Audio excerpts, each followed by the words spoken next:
What is it about detachment? Well, detachment makes you a magnetic person, especially if it's done right. If you're new here, there's four main attachment styles that we cover. There's only one secure attachment style, and that is the secure attachment style. So the secure attachment style, this person has a good sense of self-esteem. They have healthy boundaries, and they usually have healthy relationships. The anxious preoccupied, aka the anxious attachment style, this person lacks self-esteem. They are preoccupied with a relationship or the idea of a relationship, so they really tie their identity to their relationships because they lack their own self-identity, and they're often too open with their emotions. They lack healthy boundaries. The dismissive avoidant is a very closed off person. They're terrified by intimacy and vulnerability, and they have a hard time opening up. They really struggle getting close to people. The fearful avoidant has both anxious and dismissive traits. That's why this is called the disorganized attachment style. So if you didn't know, everybody has an attachment style. Now, what happens commonly is someone with anxious tendencies can very easily become attached to a person or to a relationship. Someone who is secure or someone who has avoidant tendencies tends to remain detached. So the difference is a secure person remains detached in a healthy way, a way that shows empathy and consideration. And an avoidant person remains detached, but in an unhealthy way, through avoidance, through lack of communication, running from their emotions, running from their relationships. That's why they are insecure. This is an insecure attachment style. Now, when you are detached, let's talk about detachment.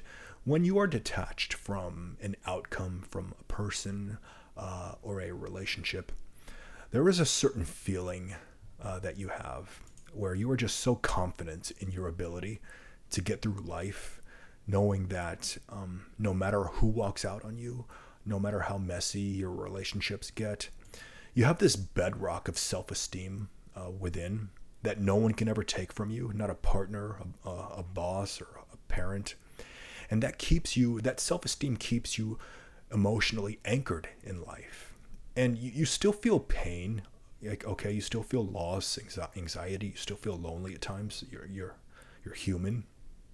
But you maintain that self-esteem. And that's the one constant. And not everybody has that in life. Dismissive avoidants certainly don't have that. They don't have self-esteem.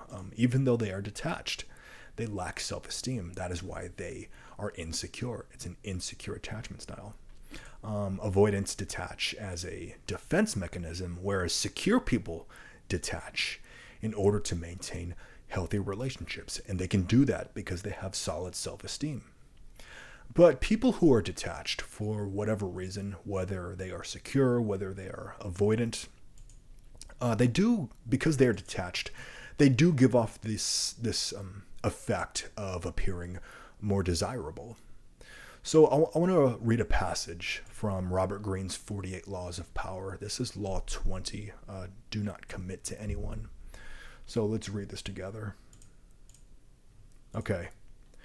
Since power depends greatly on appearances, you must learn the tricks that will enhance your image. Refusing to commit to a person or group is one of these. When you hold yourself back, you incur not anger, but a kind of respect. You instantly seem powerful because you make yourself ungraspable, rather than succumbing to the group or to the relationship, as most people do. This aura of power only grows with time. As your reputation for independence grows, more and more people will come to desire you, wanting to be the one who gets you to commit. Desire is like a virus. If we see that someone is desired by other people, we tend to find this person desirable too. So when you detach, when you stop chasing the avoidant, when you pull your energy back, you're not committing to the person, to the outcome, to the relationship, the avoidant, whomever. You do start to incur this kind of respect.